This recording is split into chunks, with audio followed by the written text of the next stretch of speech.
Assalamualaikum warahmatullahi wabarakatuh. Selamat pagi teman-teman kelas 5B Anas bin Malik. Berjumpa lagi dengan Ustadz Bimo.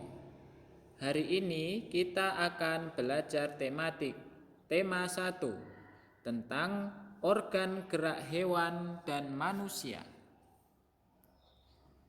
Setelah pembelajaran ini diharapkan teman-teman mengetahui alat gerak hewan dan manusia, serta dapat menentukan ide pokok setiap paragraf pada suatu bacaan. Sebelumnya, marilah kita lihat gambar berikut ini. Ini adalah kuda yang bergerak dengan cara berjalan atau berlari. Ini adalah ikan yang bergerak dengan cara berenang. Dia hidup di laut lepas. Hewan yang lucu ini adalah kelinci. Dia suka bergerak dengan cara melompat. Hewan yang satu ini adalah burung. Dia suka bergerak dengan cara terbang di langit. Tahukah teman-teman bahwa bergerak adalah ciri makhluk hidup? Makhluk hidup dapat bergerak atau berpindah dari satu tempat ke tempat yang lain. Gerak dapat diartikan berpindah tempat atau perubahan posisi sebagian atau seluruh bagian dari tubuh. Tahukah teman-teman bahwa organ gerak hewan dan manusia itu memiliki kesamaan? Organ gerak manusia dan hewan terdiri dari dua macam, yaitu alat gerak pasif yang berupa tulang dan alat gerak aktif berupa otot. Kedua alat gerak ini bekerja sama dalam melakukan pergerakan. Kerjasama antara kedua alat gerak tersebut membentuk suatu sistem yang disebut sistem gerak.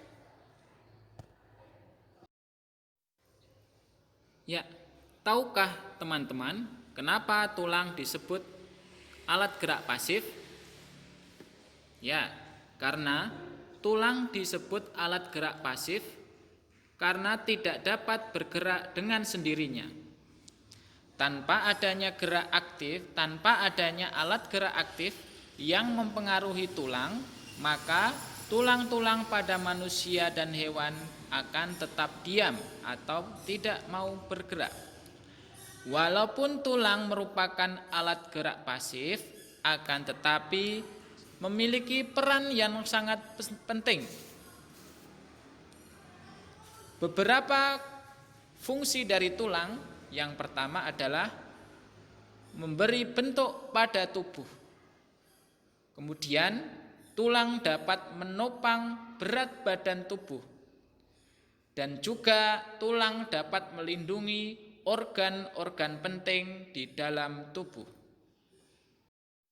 Nah, teman-teman, kalau tulang disebut sebagai alat gerak pasif, maka otot disebut sebagai alat gerak aktif. Karena otot memiliki suatu senyawa kimia yang membuatnya dapat bergerak. Ketika otot yang menempel pada tulang bergerak, maka otot akan membuat tulang ikut bergerak.